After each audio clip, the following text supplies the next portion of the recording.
Next question we are going to do in this video is whether preamble can be amended under Article 368 of the Constitution of India, or in other words, is constitutional amendment of preamble possible under Article 368 of the Constitution of India.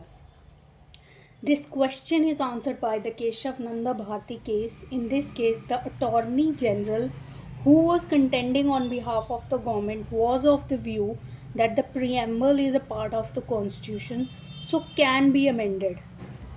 But on the other hand, the petitioner was of the view that Article 368 is limited in nature.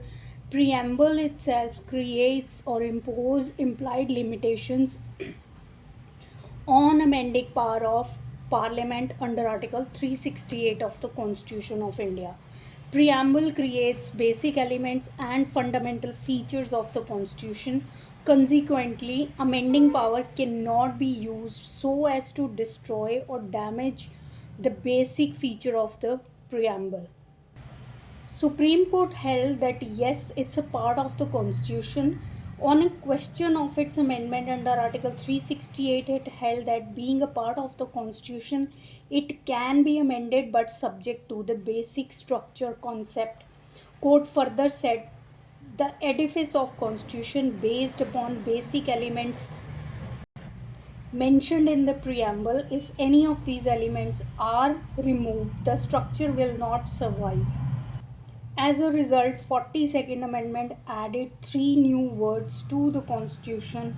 The first one is secularism, the second one is socialism, and the third one is integrity. These words are already there in the Constitution. Amendment merely spells it out.